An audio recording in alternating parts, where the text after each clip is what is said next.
Pour les gendarmeries et les policiers municipales, ils nous ont dit que les femmes ils peuvent avoir la même force que les garçons parfois.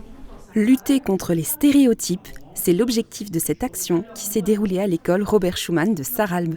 On nous a demandé durant une formation, de nous former sur le biais des genres, c'est-à-dire tout ce qui est stéréotypes de genre. Et du coup, avec les collègues, on a décidé de faire une demi-journée de sensibilisation contre les stéréotypes de genre pour les élèves de CM1 et CM2. Cette matinée s'est découpée en différents ateliers. 7 intervenantes, issues de différents milieux professionnels, sont venues y participer et parler de leur expérience pour sensibiliser les élèves. Je suis ingénieure de recherche en immuno-oncologie, je travaille pour trouver des traitements contre le cancer. On m'a déjà dit, vous ne pourrez pas gérer une équipe. Parce que quand vous êtes petite, vous n'allez pas vous faire respecter, etc. Et donc du coup, moi je leur ai dit, c'est pas parce que je suis petite, que je suis une fille, que j'arriverai pas à gérer mon équipe. Je connais mon travail, je sais ce que je fais, je connais mes compétences. Le message, c'est vraiment de dire, on peut y arriver en tant que femme à joindre aussi bien le professionnel et le personnel, à faire une carrière, vraiment, donc à être responsable de personnes qui vont travailler pour vous. Et en parallèle, d'avoir une petite famille et de profiter de sa vie, on va dire, en dehors du travail.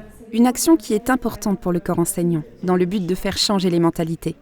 Les enfants, ils se rendent compte, au final, certains ont pris conscience que ces stéréotypes existent. C'est-à-dire, au début, ils ne comprenaient même pas forcément, certains, pas tous, pourquoi cette formation. Et à force d'écouter des adultes qui parlent de leur expérience professionnelle, ils se sont rendus compte, ah oui, il y a des différences qui sont faites entre les hommes et les femmes. Il y a des préjugés sur les femmes ou sur les hommes. Et donc ça leur a ouvert les yeux, ça leur a permis de prendre conscience de tout ça et on espère de lutter et de minimiser ces inégalités. Des interventions qui ont marqué les enfants. Ils se sont grandement impliqués durant les échanges. Qu'est-ce que tu as compris ? J'ai compris qu'il faut être soi-même et qu'il ne faut pas penser aux avis des autres. Même si tu réussis pas, si tu veux faire un autre métier par exemple, c'est pas grave. Tu vas le faire, tu te dis dans ta tête, c'est bon, je vais le faire, je vais réussir, c'est bon. L'égalité entre les femmes et les hommes est en progrès, mais demeure encore un objectif à atteindre pleinement. La jeune génération semble se diriger vers la bonne direction. Et vous, qu'est-ce que vous voudriez faire quand vous serez plus grand ? Policier. Moi, je voudrais être une championne de tennis et aussi faire des expériences parce que je mets le bordel à la maison.